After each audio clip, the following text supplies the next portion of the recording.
आपल्या मुला बाळांना वाढवा यासाठी अगोदर बाप धोरणात पाहिजे। बाप जर प्रयत्न येत नाही, बाप जर प्रार्थना करत नाही, बाप जर ईश्वर विश्वास ठेवत नसेल तर त्याच्या लेकरांना तो काय कलेक्टर म्हणून दिसेल का पुढे?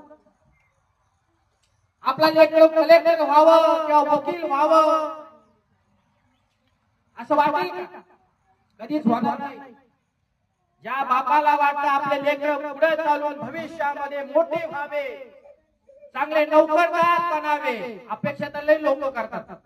माझा मुलगा हे झालं पाहिजे, माझा मुलगा ते झालं पाहिजे, माझ्या मुलाने असं केलं पाहिजे, माझ्या मुलाने तसं केलं पाहिजे। परंतु तू तुझ्या मुलांना तसं शिकवतो का? तू कष्ट करतो, तुझ्या मुलांना शिक्षण दे, त्या शिक्षणासाठी लागणारा पैसा त्यांना पुरव, त्यांना वह्या लागतात, पुस्तकं लागतात, कपडे लागतात, अन्न लागतं, वस्त्र लागतं, पाणी लागतं, ज्या ज्या गोष्टी त्या मुलांना लागतात तू त्यांना काय कर, वेळेच्या वेळी त्यांना दे।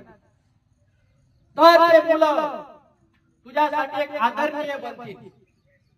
त्यासाठी तू पहिल्यांदा प्रभूच्या चरणाजवळ बसलेला पाहिजे। आणि जो व्यक्ती प्रभूच्या चरणाजवळ बसणार नाही, देवावरती विश्वास ठेवणार नाही, त्या व्यक्तींना आपल्या मुलाबाळांना कधीच शिस्त लावता येणार नाही। त्यांचे मुलं सदैव बिघडलेले असतील, कारण बापच बिघडलेला आहे। येशू प्रभू की बापच धोरणात नाहीये, बापच देवाच्या आज्ञेचं पालन करत नाहीये, बापाला शिस्त राहिलेली नाहीये, बापच काय झालेला आहे, बेशिस्त झालेला आहे, तर लेकरं काय करतील? जर बाप दारू पितोय तर लेकरं काय म्हणते, वा वा वा माझा बाप दारू पितोय, आणि मग मी काय करीन?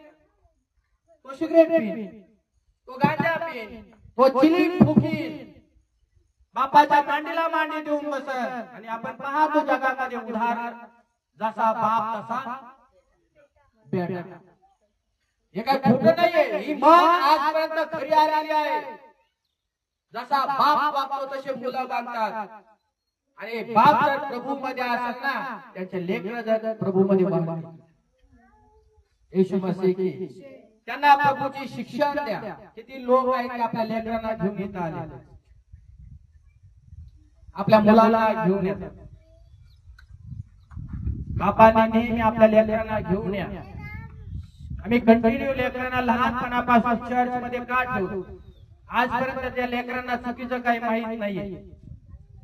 लहानपणापासून ज्या दिवसात तवांचा आणि स्तुतीचा देवाने जन्म माझ्या पोटामध्ये देवाने त्यांना दिलं, उदरामध्ये